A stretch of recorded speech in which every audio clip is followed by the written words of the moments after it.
Assalamualaikum, salam Om Swastiastu, Namo Buddhaya, salam kebajikan bagi kita semua. Pada kesempatan kali ini kami akan menjelaskan tentang hukum perjanjian.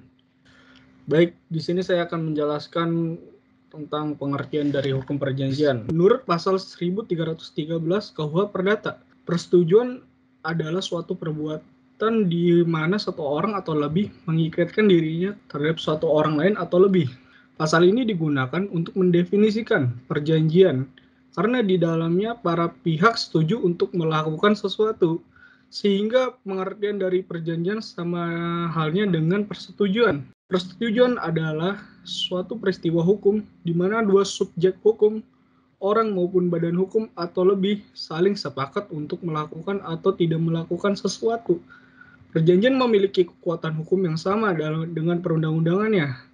Jadi intinya, perjanjian yang telah dibuat dapat dijadikan dasar hukum bagi pembuatnya. Kemudian perbedaan perikatan dan perjanjian menurut Profesor Subekti. Yang pertama adalah perikatan. Perikatan merupakan suatu hubungan hukum antara dua pihak, di mana pihak satu berhak menuntut suatu hal dari pihak yang lain, dan pihak yang lain berkewajiban untuk memenuhi tuntutan itu. Yang kedua adalah perjanjian. Perjanjian merupakan peristiwa di mana seseorang berjanji kepada orang lain atau di mana dua orang saling berjanji untuk melaksanakan suatu hal. Materi selanjutnya akan dibacakan oleh Saudari Tiolina. Selanjutnya, kelompok kami telah memaparkan tabel yang membahas mengenai perbedaan antara perjanjian dan perikatan.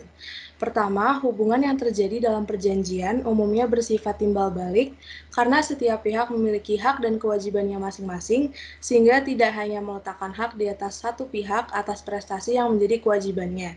Sedangkan perikatan menimbulkan hubungan yang dapat bersifat sepihak dan relatif. Hubungan itu hanya dipertahankan dan dimintai pertanggungjawabannya kepada pihak tertentu yang terikat karena persetujuan atau ketentuan undang-undang.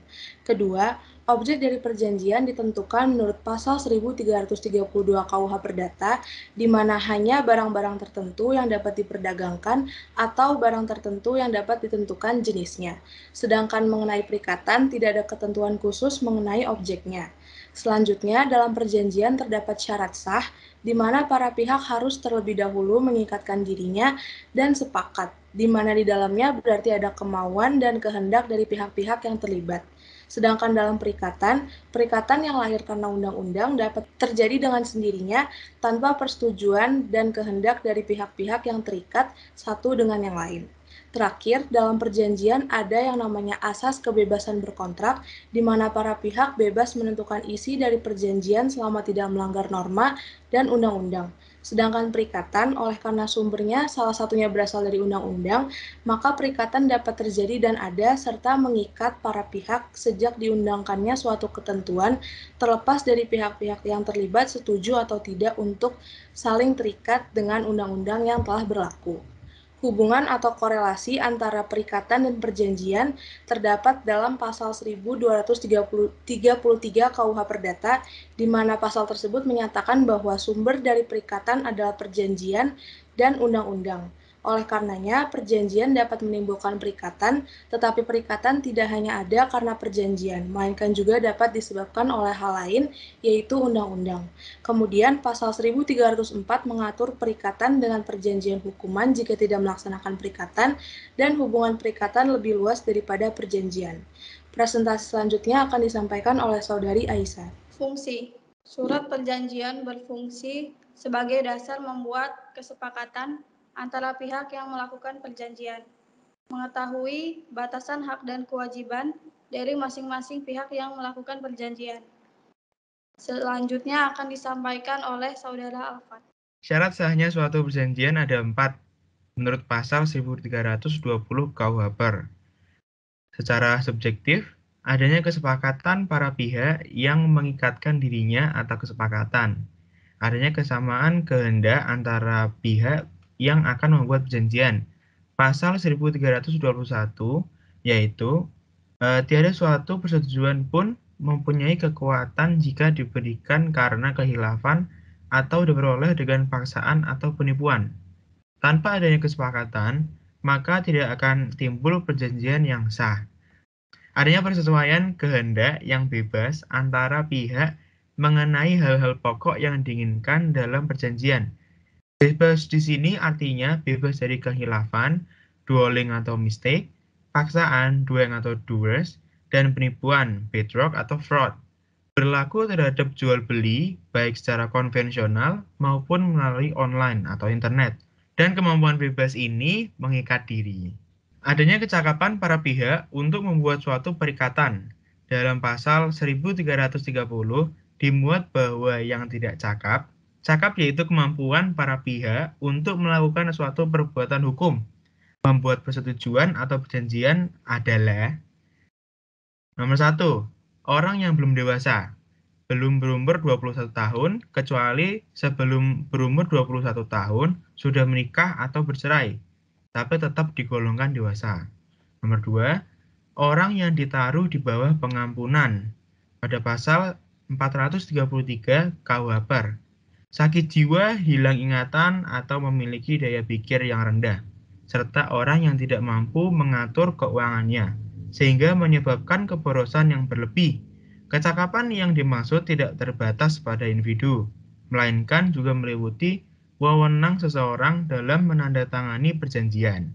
Yang ketiga, semua orang yang oleh undang-undang dilarang membuat persetujuan tertentu. Lalu secara objektif, adanya suatu pokok persoalan tertentu atau adanya objek perjanjian mengenai suatu hal tertentu. Yang dimaksud hal tertentu artinya adalah apa yang diperjanjikan kedua belah pihak yang paling tidak barang yang dimaksudkan dalam perjanjian ditentukan jenisnya. Pada pasal 1333, suatu persetujuan harus mempunyai pokok berupa suatu barang yang sekurang-kurangnya ditentukan jenisnya. Jumlah barang-barang itu tidak perlu pasti, asal saja jumlah itu kemudian dapat ditentukan atau dihitung. Objek perjanjian tersebut harus mencakup pokok-pokok barang tertentu yang sekurang-kurangnya dapat ditentukan jenisnya. Diperjelas pada pasal 1332. Hanya barang yang dapat diperdagangkan saja yang dapat menjadi pokok persetujuan. Tidak hanya berupa barang dalam bentuk fisik, tetapi juga dapat berupa jasa yang dapat ditentukan jenisnya. Lalu, adanya suatu sebab yang tidak terlarang atau sebab yang halal. Menurut pasal 1335, suatu persetujuan tanpa sebab atau dibuat berdasarkan suatu sebab yang palsu atau yang terlarang tidaklah mempunyai kekuatan.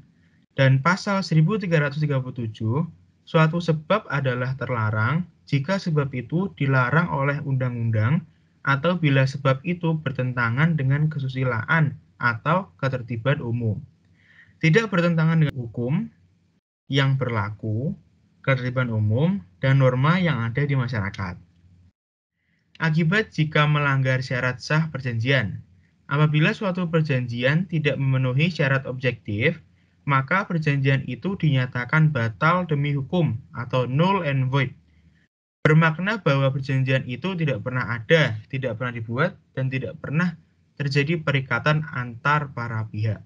Apabila perjanjian tidak memenuhi syarat subjektif, maka perjanjian itu dapat dibatalkan atau voidable. Berarti, walaupun perjanjian itu mengikat para pihak, salah satu pihak yang merasa dirugikan dapat mengajukan gugatan ke pengadilan, sehingga perjanjian batal.